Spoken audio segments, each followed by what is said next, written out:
Jamie Peha with TableTalk Northwest.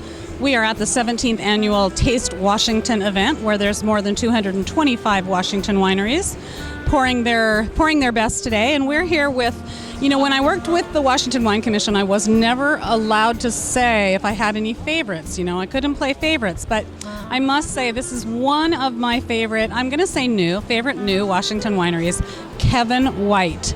Kevin, and this is Kevin White. Kevin, welcome to the show. Hi, Jamie. Well, thank you for having me. Appreciate it. So every time I have tasted your wines, I feel like I am just transported somewhere. So tell people, I really do. They're really they're soft wines. Yeah. There's a lot of fruit, but they're not overpowering. Yep. You've got some of the Rhone stuff going on there, and they're just so elegant. So, tell me first of all, you work at Microsoft during the day. I do. I still have my day job to give me the liberty to spend a lot of time focusing on wine. And it also gives me a little bit of the liberty to take a step out of, maybe where some of the other wineries have gone in Washington State, and think about, what do I really want to do? What's my vision, and making a style wine that I want to make, and not having to just focus entirely on what I know is going to sell right away. So, which has been really helpful and fun.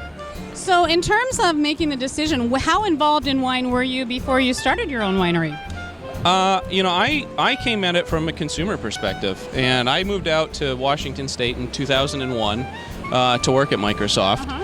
And didn't know much about wine at that time, but I was lucky enough to hear on the radio one day that we had a giant winery in our backyard, which was St. Michel. Right. I was still drinking PBR, just fresh out of college. You can still drink that today. I can still drink it today, but we were still drinking PBR, but I went out and just started, learning that we had a wine industry and just being exposed to wine. And of course, Riesling I got into, and some more of the sweeter wines, but gradually worked up to going to Metropolitan Market once with my future wife Stephanie and asking for a recommendation for a nice bottle of wine, and we were recommended a Carriage House blend from Côte Bonneville. Oh gee, Côte Bonneville. Well, I'm glad that they recommended a really good wine for you. Exactly, and that was really a aha wine, and I know a lot of people in the wine industry have this, but you have a wine that really sets a standard in your head on what you're expecting for. And so after I had that, I had emailed Hugh Shields, the owner of Côte Bonneville, with his wife Kathy, and Carrie, the current winemaker, and was lucky enough to be able to go out and just visit the site. And Hugh spent a bunch of time walking me through the vineyard. And at that point in my life, I had been at Microsoft for 6 or 7 years, and I was looking to do something that was grounded and something that I felt was a passion of mine. And computers are a passion, but this was a different passion. And just luckily through meeting friends, and I was introduced to John Moret at Maison Bleu and Chris Sparkman at Sparkman Cellars, and had the opportunity to help out at Bayer Winery. And the community just, in my opinion, I felt embraced. And, we were continuing to taste a lot of wine and learn about the different regions of the world, but I focused on France and Washington because those were two areas that I really loved. Smart man. Yeah, and there was, when you go into the grocery store, it's intimidating. When you don't know about wine and you walk into a wine store, you're like, where do we go from here? So we just focused, my wife and I, we just focused on France, we focused on Washington, and just meeting the up-and-coming winemakers was just a huge step forward. And then, once you start hanging out and working for free, every once in a while someone says, here, it's okay to make a couple barrels of wine. And the Bayer family has been, amazingly helpful and very supportive. And I still make my wines within the Bayer Winery facility.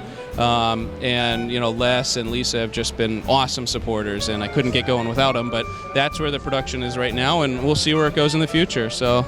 Well, what a nice foray into the industry. It was just a plethora of names in the wine industry. You kind of found the right track right off the bat. When you talk about being grounded, and your first experience in the vineyard is with, Côte Bonneville and with Dr. Shields, who is a fantastic educator, yes, right? Yes. You couldn't have landed in a better spot. Every time I'm out there, I'm learning something. Even, I'm lucky enough to be able to purchase a little bit of fruit and make some wine from that vineyard. And every time I go out there, it's just a wealth of knowledge. But it's, and I find that with all of the vineyards I go to, and the vineyards that I've been working with, everyone is, on a singular goal, which is how do we make great wine? That's right. It's really, you know, and I only know stories from the past, but as my experiences are today, we're talking about viticulture in a winemaking sense, and that's amazing. And I think, and I see it at Upland with Todd Newhouse, and Olson with Leif Olson, and Dick Boucher, and with Joe and Andrew up at Elephant Mountain, who I'm working with now. And you know, all of these vineyards are really looking at this as a team perspective, and how do we get awesome wine out of the bottle. So you know, great knowledge out there. Well, fantastic. I'm excited that you have come into the scene with what you're doing. I think you'll be around for a long time. Yeah, thanks. And if you just wouldn't mind, share a little bit about some of the wines that you make, what's in them, what the names of them are, and so that all our people out there will know how to find you if there's ever any juice left, because you got to get on the waiting list. You're not open to the public. No, so I still work at Microsoft, as we discussed. Right. At this moment in time, my twin boys are about to turn 6, okay. And they still need a dad on the weekends. Gotcha. So it's mailing list and key restaurant and retail accounts right now. But the 2 wines I have right now are La Fraternity.